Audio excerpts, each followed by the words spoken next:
पहले 5th, फिर 8th, फिर 10th और लास्ट में 12th। बस इतना पार हो जाए फिर तो ज़िंदगी के मज़े ही मज़े हैं। ज़िंदगी दरवाजे के बाहर पड़े वेलकम वाले पावदान से हवा में उड़ती हुई कालीन बन जाएगी। इस सोच के साथ भारत के लौंडों का बचपन और पूरी जवानी निकल जाती है और लास्ट में हमें मिलता क्या है? घंटा। चलो यही घंटा बजाते हुए शुरू करते हैं आज का भजन। देखो, हम शुरू से शुरू करेंगे ताकि तुम अच्छे से समझ पाओ कि मैं कहना क्या चाहता हूँ। जब हम नर्सरी में होते हैं तब हमें खाने और भागने के सिवा कुछ नहीं पता होता है और न ही कुछ समझ आता है। फिर भी हमारे माँ बाप फालतू की चिंता में ग्रस्त होकर हमारे स्कूल वालों को हज़ारों रुपए फोकट के देते रहते हैं। आंगनबाड़ी की बात करें तो वहाँ की तो लीला ही अपरंपार है। फिर शुरू होता है स्कूल टाइम। ये वो समय होता है जहाँ हमें सभी बेमतलब की चीज़ें पढ़ाई जाती हैं। हर वो चीज़ सिखाई जाती है जिसका हमारी असल ज़िंदगी से कोई लेना देना नहीं होता है और साथ ही साथ टीचरों को सिर्फ फेयर कॉपी बनवाने और टेस्ट लेने से मतलब होता है। बच्चे को क्या समझ में आ रहा है, क्या नहीं आ रहा है, नहीं आ रहा है तो क्यों नहीं आ रहा है, बच्चा सोशली कैसा बिहेव करता है, बच्चे की मेंटल हेल्थ कैसी है, कहीं बच्चा स्कूल में डरा हुआ तो नहीं है। इन चीज़ों से घंटा फ़र्क नहीं पड़ता। कुछ बच्चे तो टीचरों से इतना डरते हैं कि बैठे बैठे पैंट में ही हग देते हैं, लेकिन पूछने की हिम्मत नहीं जुटा पाते। हमारे स्कूलों में डिसिप्लिन के नाम पर बस ये सिखाया जाता है कि गुलाम बन के कैसे जिया जाता है। इतना टॉर्चर झेलने के बाद हम पहुंचते हैं हाई स्कूल में। अब वो दौर शुरू होता है जब हम गधों को घोड़ों के बीच दौड़ाया जाता है और हमारा टारगेट फिक्स कर दिया जाता है कि जाओ बेटा, वो है तुम्हारी ज़िंदगी का लक्ष्य, जाओ उसे तोड़ो और अपने डाल लो। यही टॉर्चर हमें 12th तक झेलना पड़ता है। अब ज़्यादा डिटेल में नहीं बताऊंगा, वीडियो बहुत लंबी हो जाएगी। अब एक छोटी सी कहानी सुनो, तब शायद तुम भी किसी को ज्ञान दे पाओ इस बारे में।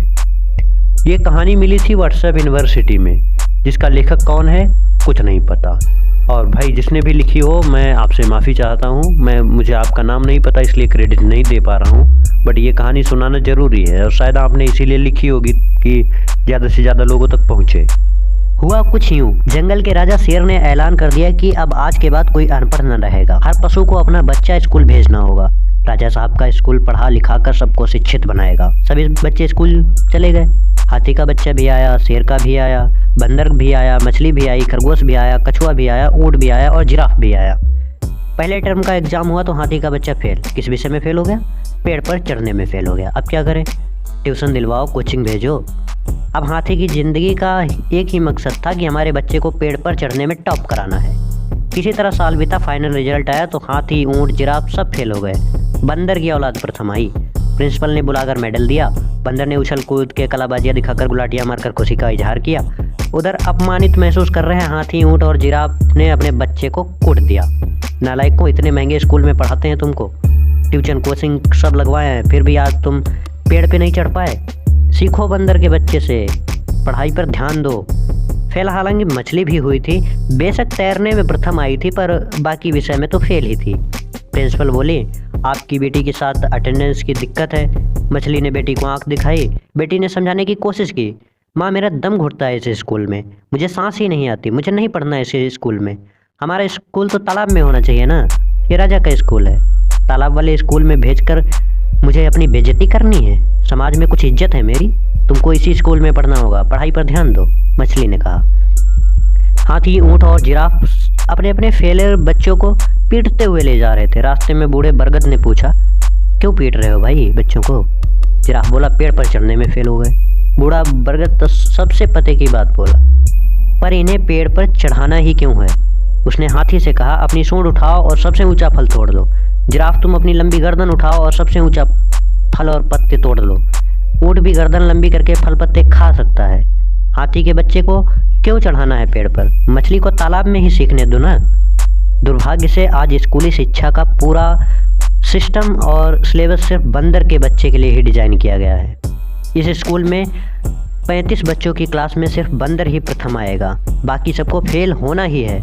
हर बच्चे के लिए अलग सिलेबस, अलग सब्जेक्ट और अलग स्कूल चाहिए। हाथी के बच्चे को पेड़ पर चढ़ाकर अपमानित मत करो, ज़बरदस्ती उसके ऊपर फेलियर का ठप्पा मत लगाओ। ठीक है, बंदर का उत्साहवर्धन करो, पर शेष 34 बच्चों को नालायक, कमज़ोर, लापरवाह, डफर, फेलियर घोषित मत करो। मछली बेशक पेड़ पर न चढ़ पाए, पर एक दिन वो पूरा समंदर नाप लेगी।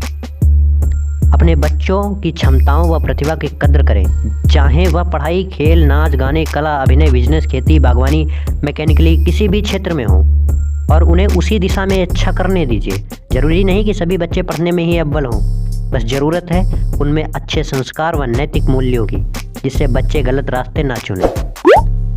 तो बस आज के लिए इतना ही, मिलते हैं कल एक नई वीडियो के साथ। Bye bye.